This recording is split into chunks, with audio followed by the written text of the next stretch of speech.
Hello everyone, welcome back once again. तो हम लोग स्टार्ट करने जा रहे हैं क्लास 10th के साइंस के पहले chapter that is chemical reaction and equation.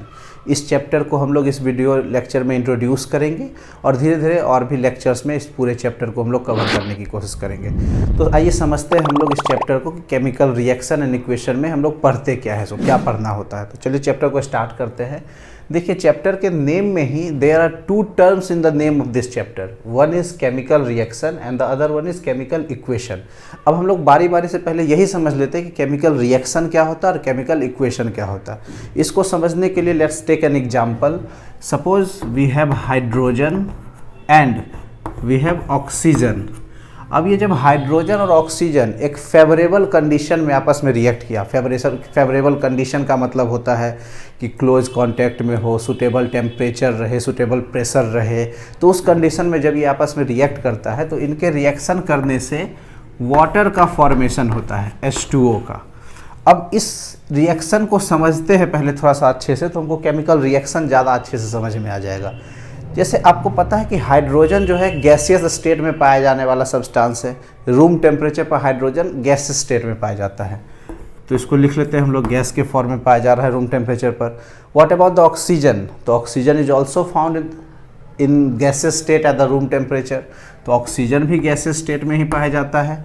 And water, तो वाटर जो है, हालांकि ये तीनों फॉर्म में एग्जिस्ट करता है, सॉलिड, लिक्विड, गैस, तीनों ही फॉर्म में। जैसे आइस है, जैसे वाटर है, जैसे वेपर है, ये तीनों ही स्टेट है। लेकिन रूम टेम्परेचर पर जो H2O है that is found in a liquid state. तो हम लोग रूम टेम्परेचर की ही बात कर रहे हैं, तो रूम टेम्परेचर पर ये लिक्विड स्टेट में पाया गया। अब थोड़ा इसको समझिए कि जब एक गैसियस सब्सटेंस दूसरे गैसियस सब्सटेंस के साथ रिएक्ट किया है तो उससे जो नया सब्सटेंस बना है उसका स्टेट क्या है, तो वो लिक्विड है। मतलब पहली बात तो स्टेट चेंज हो गया। दूसरा, हाइड्रोजन के बारे में एक बात हम लोग जानते हैं कि हाइड्रोजन जो है ये एक सेल्फ कंबस्टिबल गैस है। सन में हाइड्रोजन ही प्रेजेंट है, हाइड्रोजन ही हीलियम बन रहा है न्यूक्लियर फ्यूजन से। तो इसके अलावा एयर बैलून्स जो होते हैं उसमें हाइड्रोजन गैस भरे जाते हैं, लाइटर एयर बैलून्स। हीलियम भी भरे जाते हैं, लेकिन हीलियम तो इनर्ट गैस है। अच्छा, हाइड्रोजन का खासियत ये होता है कि हाइड्रोजन जो है ये एक सेल्फ कंबस्टिबल गैस है, मतलब स्वतः दहनशील, खुद ही जलता है। ऑक्सीजन के बारे में हम लोग कह सकते हैं कि oxygen is a supporter of combustion. आपने देखा होगा कि जलते हुए कैंडल को, वैक्स कैंडल को अगर हम लोग एक ग्लास से कवर कर दे तो वो जलता हुआ कैंडल बुझ जाता है। तो ऐसा क्यों होगा? क्योंकि उसको कंबस्चन के लिए जो एक फेवरेबल रिक्वायरमेंट है that is presence of air, oxygen, वो नहीं मिल रहा है। तो हम लोग कह सकते हैं कि ऑक्सीजन जो है वो सपोर्टर ऑफ कंबस्चन, बिना ऑक्सीजन के कंबस्चन जो है पॉसिबल नहीं हो पाता है। अच्छा, और इसके मिलने से क्या बना है, तो वाटर। अब वाटर किस तरह का सब्सटेंस है, तो आग लगे तो वाटर जो है आग को जो है एक्सटिंग्यूश कर देता है, फायर को एक्सटिंग्यूश कर देता है। तो कहने का मतलब एक ऐसा सब्सटेंस जो कि सेल्फ कंबस्टिबल है, सेल्फ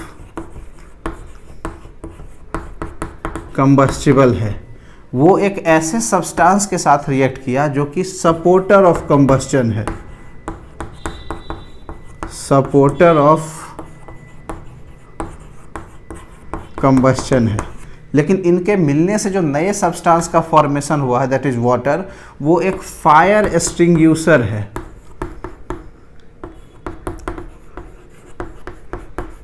फायर एक्सटिंग्यूशर मतलब आग को ये बुझा देता है।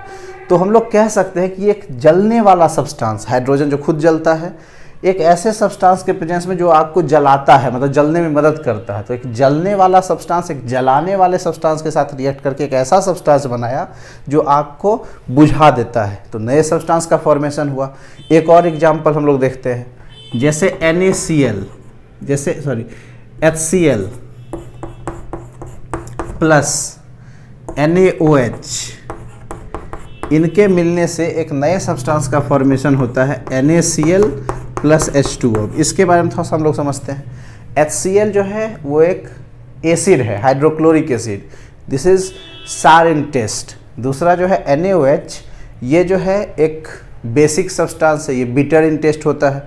और इनके मिलने से जो नए सब्सटेंस का फॉर्मेशन हुआ है NaCl का, दैट इज सॉल्ट, ये कॉमन सॉल्ट कहलाता है या टेबल सॉल्ट कहलाता है नमकीनों का टेस्ट में। और इसके अलावा पानी का फॉर्मेशन हो रहा है जो कि टेस्टलेस सब्सटेंस है। देख रहे एक एसिड और एक बेस मिल रहा है, मतलब एक खट्टा और एक कड़वा सब्सटेंस का जब रिएक्शन हो रहा है तो उससे जो नया सब्सटेंस बन रहा है उसका टेस्ट सॉल्टी है, इसके अलावा वाटर का फॉर्मेशन हो रहा है। तो कहने का मतलब कि जब दो या दो से अधिक सब्सटेंस आपस में रिएक्ट करें तो उससे एक या एक से अधिक नए सब्सटेंस का फॉर्मेशन होता है, जिनका कि फिजिकल और केमिकल दोनों ही प्रॉपर्टी पहले वाले सब्सटेंस से कम्प्लीटली डिफरेंट होता है। इसे हम लोग केमिकल रिएक्शन कहते हैं। अगर इसको हम लोग डिफाइन करना चाहें तो डेफिनेशन के टर्म में we can say that when two or more substances react together in a favorable condition, then they form one or more new substance whose physical and chemical properties are completely different from them. This is called chemical reaction. जब दो या दो से अधिक substance आपस में एक favourable condition में रिएक्ट करते हैं तो एक या एक से अधिक नए सब्सटेंस का फॉर्मेशन होता है, जिनका फिजिकल और केमिकल दोनों ही प्रॉपर्टी पहले वाले सब्सटेंस से कम्प्लीटली डिफरेंट होता है। इसी को हम लोग बोलते हैं केमिकल रिएक्शन। अंडरस्टूड। अब थोड़ा सा बात करते हैं केमिकल इक्वेशन की। देखिए जब हम लोग यहाँ पर पढ़ते हैं तो इस रिएक्शन को हम लोग ये नहीं पढ़ेंगे H2 + O2 H2O। इसे H2 के जगह हम लोग क्या पढ़ते हैं, hydrogen, plus means react, O2 means oxygen. तो hydrogen reacts with oxygen and form water. Reaction तो ये है, लेकिन हम लोगों ने हाइड्रोजन की जगह सिर्फ लिखा है H2, ऑक्सीजन की जगह लिखा है हम लोग सिर्फ O2, और फॉर्म की जगह हम लोगों ने एरो का साइन दे दिया, और वाटर की जगह हम लोगों ने लिख दिया है H2O। तो कहने का मतलब कि एक रिएक्शन जो हो रहा है उसको हम लोगों ने सिंबल के फॉर्म में रिप्रेजेंट कर दिया है। तो ये जो सिंबॉलिक रिप्रेजेंटेशन है केमिकल रिएक्शन का, उसको हम लोग कहते हैं केमिकल इक्वेशन। तो हम लोग इसको डिफाइन इस तरह से कर सकते हैं कि the symbolic representation of a chemical reaction is called chemical equation. एक केमिकल रिएक्शन को जब हम लोग सिंबल के फॉर्म में रिप्रेजेंट करें तो उसको हम लोग केमिकल इक्वेशन के टर्म से जानते हैं। अंडरस्टूड। तो हम लोगों ने केमिकल रिएक्शन समझ लिया और हम लोगों ने केमिकल इक्वेशन समझ लिया। अब हम लोग थोड़ा सा ये जानते हैं कि केमिकल रिएक्शन से कौन कौन सी जानकारियाँ मिलती है, या केमिकल रिएक्शन का कैरेक्टरिस्टिक क्या है, क्या क्या पता चलता है केमिकल रिएक्शन से। तो थोड़ा सा उसको समझ लें हम लोग। Characteristics of a chemical reaction.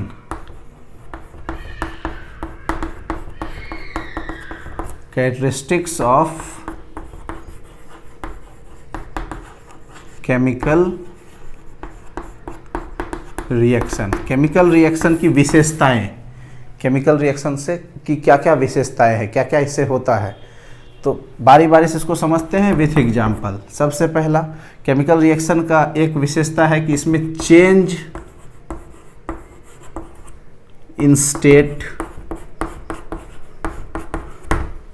में चेंज हो जाता है। जैसे अभी हम लोगों ने एग्जाम्पल देखा कि दो गैस आपस में रिएक्ट किया और उससे जो नया सब्सटेंस बना वो लिक्विड है, तो स्टेट बदल गया। फॉर एग्जाम्पल हम लोग यहाँ लिख लें कि H2 + O2, ये H2O बना है, बैलेंस भी कर लेते हैं, यहाँ पर 2 लिख दिए।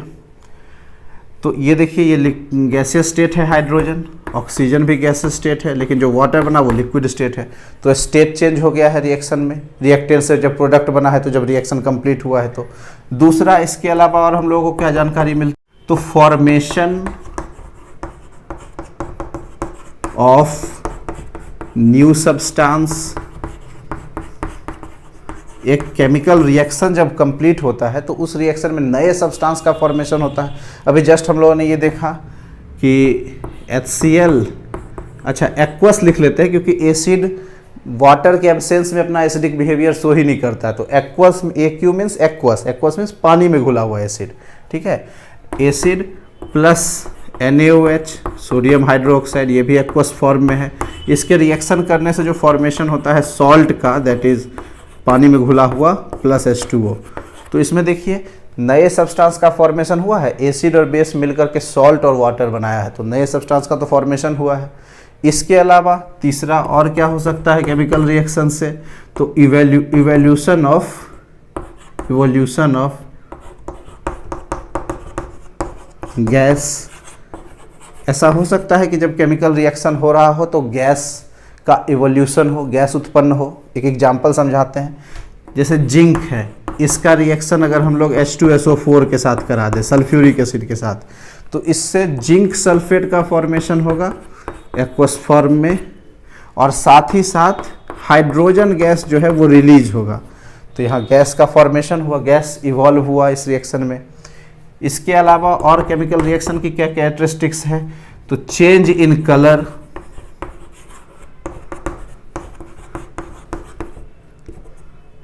ऐसा भी हो सकता है कि जब एक रिएक्शन कंप्लीट हुआ हो तो उसमें जो नए सब्सटेंस का फॉर्मेशन हो उसका कलर चेंज हो जाए। हालांकि इन सब के बारे में हम लोग डिटेल में इस चैप्टर में और आगे पढ़ेंगे, फिलहाल बस कैरेक्टरिस्टिक्स आपको समझा दें हम। चेंज इन कलर का एक एग्जांपल देख लें कि जैसे आयरन है, इसको जब हम लोग कॉपर सल्फेट के सॉल्यूशन में डाल देते हैं तो रिएक्शन होता है डिस्प्लेसमेंट, और इससे बन जाता है फेरस सल्फेट, और कॉपर जो है वो एक्सट्रैक्ट हो जाता है। अच्छा, कॉपर सल्फेट को हम लोग ब्लू विट्रॉल भी बोलते हैं। ये ब्लू कलर का जो है क्रिस्टल फॉर्म में पाया जाने वाला सॉल्ट है, और फेरस सल्फेट जो है इसको ग्रीन विट्रॉल बोलते हैं, ये ग्रीन कलर का होता है। तो देखें कलर चेंज हुआ, ब्लू कलर जो है वो ग्रीन कलर का कन्वर्ट हो गया है, नए सब्सटेंस का तो फॉर्मेशन खैर हुआ ही है। इसके अलावा और क्या हो सकता है केमिकल रिएक्शन में, तो चेंज इन टेम्परेचर,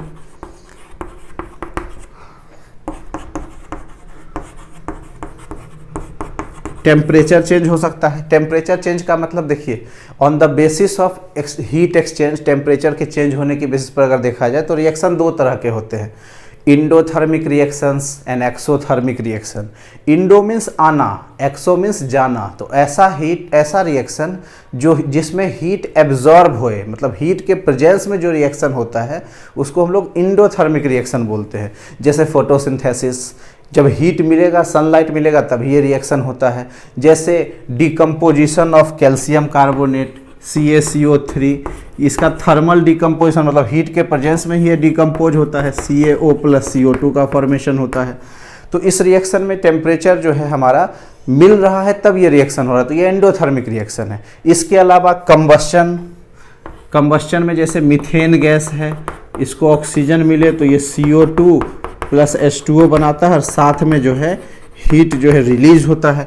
तो ऐसा रिएक्शन जिसमें हीट प्रोड्यूस हो रहा है उसको हम लोग एक्सोथर्मिक रिएक्शन के रूप में कंसिडर करते हैं।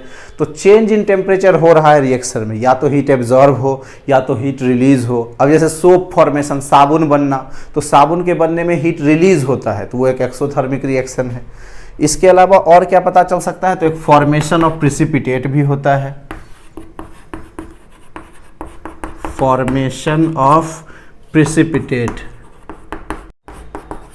फॉर्मेशन ऑफ प्रिसिपिटेट, प्रिसिपिटेट का फॉर्मेशन मतलब ऐसा सब्सटेंस का बनना जो कि बॉटम में जाकर के सेटल डाउन हो जाए, उसको हम लोग बोलते हैं प्रिसिपिटेट का बनना। फॉर एग्जांपल एक देख ले अगर हम लोग, जैसे सिल्वर नाइट्रेट AgNO3, ये एक्वस फॉर्म में एक सॉल्ट है, इसका रिएक्शन अगर हम लोग कॉमन सॉल्ट के साथ करा दें NaCl के साथ में, तो इससे जो नया सब्सटेंस बनता है that is silver chloride AgCl, ये भी एक्वस फॉर्म में, और साथ में एक्वस फॉर्म में नहीं लिखे इसको, और साथ में NaNO3 मतलब सोडियम नाइट्रेट, ये एक्वस फॉर्म में।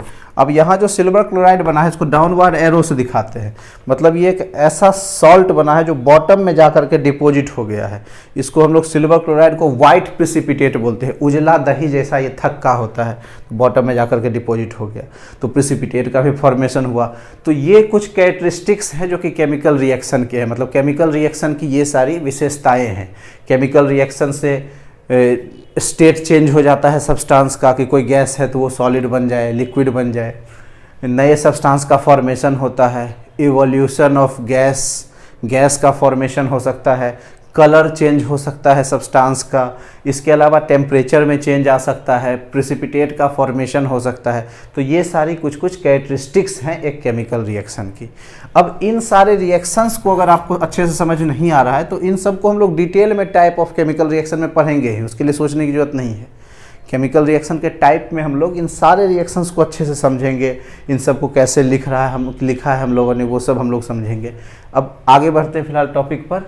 तो केमिकल रिएक्शन में आगे बढ़ने से पहले थोड़ा सा केमिकल इक्वेशन को और अच्छे से हम लोग समझ लेते हैं। तो केमिकल इक्वेशन का जो है वो दो पार्ट्स होता है, parts of chemical equation,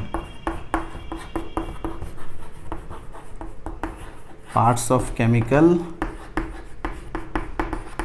equation. और वो दोनों पार्ट्स कौन कौन से हैं?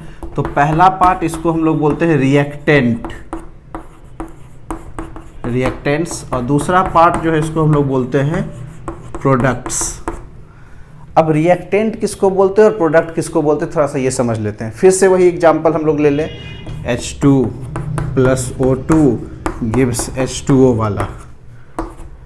अब समझिए रिएक्टेंट किसको बोलते हैं, तो वैसे सब्सटेंस जो केमिकल रिएक्शन में पार्टिसिपेट करते हैं, मतलब जिनका रिएक्शन हो रहा होता है, उन्हें हम लोग रिएक्टेंट बोलते हैं। हिंदी में रिएक्टेंट को हम लोग बोलते हैं अभिकारक, और प्रोडक्ट को बोलते हैं प्रतिफल, मतलब जो रिजल्ट मिला।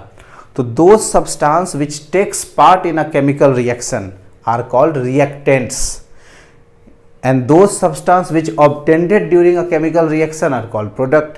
वैसे सब्सटेंस जो केमिकल रिएक्शन में पार्टिसिपेट करेंगे उनको हम लोग बोलते हैं रिएक्टेंट, और वैसे सब्सटेंस जो केमिकल रिएक्शन से ऑब्टेन्ड होते हैं उनको हम लोग बोलते हैं प्रोडक्ट। अब जैसे इस रिएक्शन में हाइड्रोजन और ऑक्सीजन रिएक्ट कर रहा है आपस में, तो ये दोनों जो है ये कहलाएगा आपको रिएक्टेंट्स। और इस रिएक्शन से वाटर हम लोग को ऑब्टेन्ड हो रहा है, तो वाटर को हम लोग बोलेंगे प्रोडक्ट। एक चीज़ और ध्यान देना है, रिएक्टेंट को एक केमिकल इक्वेशन के हमेशा लेफ्ट साइड में लिखा जाता है। It is written on the left side of a chemical equation, जबकि जो प्रोडक्ट होते हैं उसको एक केमिकल इक्वेशन के हमेशा राइट साइड में लिखते हैं। It is written on the right side of a chemical equation. तो जो लेफ्ट साइड में लिखा गया वो रिएक्टेंट है क्योंकि वो रिएक्शन कर रहा है, और जो राइट साइड में लिखा गया वो प्रोडक्ट है क्योंकि वो रिएक्शन से मिल रहा है। अब इसी रिएक्शन को अगर उल्टा करके हम लोग लिख लें, ऐसा भी तो रिएक्शन हो सकता है कि वाटर जो है वही डिकम्पोज होकर के हाइड्रोजन अलग और ऑक्सीजन अलग हो गया। अब इस केस में रिएक्टेंट कौन है, तो इस केस में रिएक्टेंट अब है वाटर, क्योंकि रिएक्शन वाटर का किया हो रहा है और इससे मिल क्या रहा है, तो हाइड्रोजन ऑक्सीजन। तो अब ये जो हाइड्रोजन और ऑक्सीजन है दे आर प्रोडक्ट्स, जबकि रिएक्शन हो रहा है वाटर का, इलेक्ट्रिकल डिकम्पोजिशन, इलेक्ट्रोलाइसिस होता है इसका, तो ये जो है ये कहलाएगा रिएक्टेंट। तो बात समझ में आई, रिएक्टेंट और प्रोडक्ट क्या होगा, एक बार फिर से समझिए। रिएक्टेंट किसको बोलते हैं, तो those substance which takes part in a chemical reaction are called reactant. They are written on the left side of a chemical equation, understood. अब प्रोडक्ट किसको बोलेंगे, तो those substance which obtained during a chemical reaction are called product. They are written on the right side of a chemical equation। तो हम लोग reactant समझ गए और हम लोग प्रोडक्ट समझ गए, यहाँ तक क्लियर है सब लोगों को।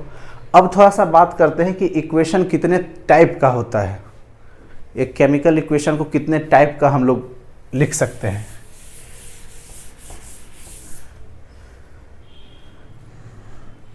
तो इक्वेशन दो तरह के होते हैं, पार्ट्स के बाद हम लोग थोड़ा सा समझ लें। Types of chemical equation, types of chemical equation. तो केमिकल इक्वेशन दो तरह के होते हैं। एक केमिकल इक्वेशन को हम लोग बोलते हैं balance chemical equation, balance chemical equation, और दूसरा जो है इसको हम लोग बोलते हैं अनबैलेंस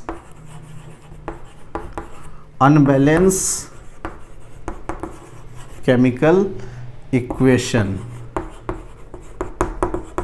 या इसी का एक दूसरा नाम है, इसको हम लोग स्केलेटल इक्वेशन भी बोलते हैं। Unbalance chemical equation also known as skeletal equation. अब थोड़ा सा समझते हैं बैलेंस केमिकल इक्वेशन और अनबैलेंस इक्वेशन क्या है। सो फिर से यही एग्जांपल, आज इस क्लास को इसी एग्जांपल से निकाल लेंगे हम लोग। इस इक्वेशन में थोड़ा सा गौर करें अगर हम लोग, तो इस इक्वेशन का दो पार्ट है। The first one is reactant and the second one is product. तो रिएक्टेंट में कौन कौन से एलिमेंट लिखा हुआ है उसको थोड़ा सा देख लें। तो इसमें एक हाइड्रोजन है, एक ऑक्सीजन है, प्रोडक्ट में भी वही होंगे।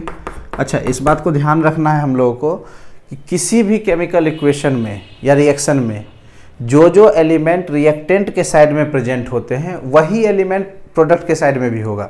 अब उनका अमाउंट जो भी हो, लेकिन या फिर कंपोजिशन जो भी हो, लेकिन एलिमेंट वही प्रेजेंट होगा, ना तो एक एलिमेंट ज़्यादा ना ही एक एलिमेंट कम। अगर कोई भी एलिमेंट ज़्यादा या कम है दैट मीन्स हम लोगों ने वो इक्वेशन ही गलत लिखा है या वो रिएक्शन ही गलत है। तो इसको हम लोग को ध्यान रखना है। अब यहाँ पर देखें रिएक्टेंट साइड में हाइड्रोजन जो है वो 2 एटम है, ऑक्सीजन का भी 2 एटम प्रेजेंट है, जबकि प्रोडक्ट साइड में हाइड्रोजन के 2 एटम और ऑक्सीजन का 1 ही एटम है। तो इस इक्वेशन को अगर देखा जाए तो इसमें अमाउंट ऑफ रिएक्टेंट या number of atoms of reactant and number of atoms of product जो है वो बराबर नहीं है। तो इसलिए ये इक्वेशन जो है that is called unbalance chemical equation. तो अनबैलेंस हम लोग किसको बोलेंगे? तो in a chemical equation when the amount of reactant is not equals to the amount of product then this is called unbalance या स्केलेटल इक्वेशन। अब balance किसको बोलते हैं? तो जब ये अमाउंट ऑफ रिएक्टेंट इक्वल हो जाए अमाउंट ऑफ प्रोडक्ट के तो उसको हम लोग बोलते हैं बैलेंस केमिकल इक्वेशन। तो हम लोग अनबैलेंस केमिकल इक्वेशन को जो है बैलेंस करते हैं, अनबैलेंस इक्वेशन को बैलेंस किया जाता है। अच्छा, क्यों करते हैं? क्योंकि एक बैलेंस केमिकल इक्वेशन जो है that is follows the law of conservation of मास। एक बैलेंस केमिकल इक्वेशन जो है लॉ ऑफ कंजर्वेशन ऑफ मास को फॉलो करता है, इसीलिए एक अनबैलेंस इक्वेशन को बैलेंस इक्वेशन में कन्वर्ट करते हैं। अब ये लॉ ऑफ कंजर्वेशन ऑफ मास क्या होता है उसको समझिए। तो जैसे कंजर्वेशन ऑफ एनर्जी है कि energy can neither be created nor be destroyed, it only transform from one form to other form, उसी तरह से कंजर्वेशन ऑफ मास होता है कि mass can neither be created nor be destroyed, it only transform from one form to other form. या इसको ऐसे भी बोल सकते हैं हम लोग कि in a balance chemical equation the amount of reactant is always equals to the amount of product. यही है आपका law of conservation of mass. The law of conservation of mass was given by Antoine Lavoisier, तो इसको ध्यान रखना है आपको। अच्छा, इसको एग्जाम्पल से समझते हैं कि ये लॉ ऑफ कंजर्वेशन ऑफ मास को फॉलो कर रहा है कि नहीं, बैलेंस अगर करेंगे तो। पहले अनबैलेंस को चेक कर ले। तो जैसे देखा जाए तो हाइड्रोजन का अमाउंट यहाँ 2 यूनिट होगा। कैसे? तो हाइड्रोजन का जो वेट होता है 1 यूनिट होता है, यहाँ 2 हाइड्रोजन अप्रॉक्स 1 यूनिट, 1.008 तो उसको 1 ही मानेंगे, तो 2 यूनिट है।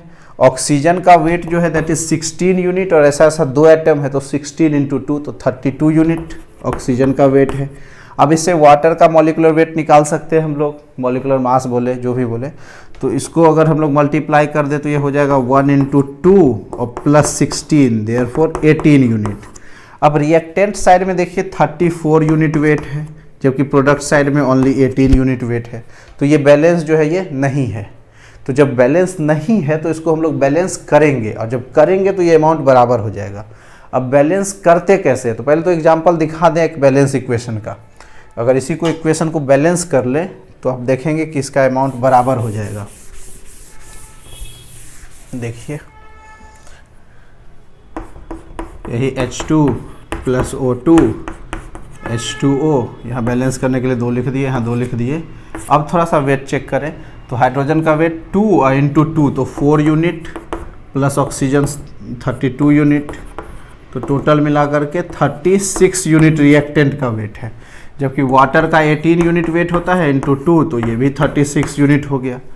तो अब रिएक्टेंट का अमाउंट और प्रोडक्ट का अमाउंट बराबर है, तो ये बैलेंस इक्वेशन है। अब बैलेंस इक्वेशन से मैंने क्या बताया था कि ये लॉ ऑफ कंजर्वेशन ऑफ मास को फॉलो करता है।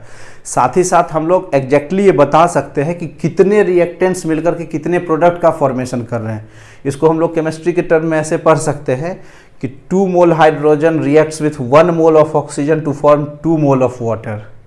तो ये अब सही जानकारी मिल रही है इस रिएक्शन की। या ऐसे बोल सकते हैं कि when 2 volume of hydrogen reacts with 1 volume of oxygen then it form 2 volume of water।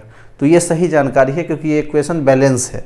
अगर ये बैलेंस नहीं होता तो सही जानकारी नहीं मिल पाती हम लोगों को। तो अब जो है ये हम लोग समझते हैं कि इसको हमने बैलेंस किया कैसे है। तो how to balance a chemical equation. तो एक केमिकल इक्वेशन को बैलेंस कैसे किया जाता है? तो देखिए केमिकल इक्वेशन को बैलेंस करने के कई सारे मेथड हैं, जैसे हीट एंड ट्रायल मेथड, जैसे ऑक्सीडेशन रिडक्शन मेथड, जैसे आयन इलेक्ट्रॉन मेथड, जैसे पार्शियल इक्वेशन मेथड। तो इन मेथड से केमिकल इक्वेशन को बैलेंस किया जाता है। अब इन इक्वेशंस को हम लोग बैलेंस करना, इस मेथड को बारी बारी से सीखेंगे इस चैप्टर में। पहले हम लोग को जो सिलेबस है 10th का उसके according heat and trial method से बैलेंसिंग सीख लेना है। उसके बाद हम लोग रेडॉक्स रिएक्शन पढ़ेंगे इसी चैप्टर में आगे, तो फिर हम लोग oxidation reduction method, ion electron partial equation सारे को कवर कर लेंगे। तो इस वीडियो में इतना ही। अगले वीडियो लेक्चर में हम लोग सीखेंगे how to balance a chemical equation by hit and trial method, और वहाँ हम लोग कुछ क्वेश्चन भी डिस्कस करेंगे। तो मिलते हैं अगले वीडियो में, बने रहिए। बहुत बहुत आभार आपका।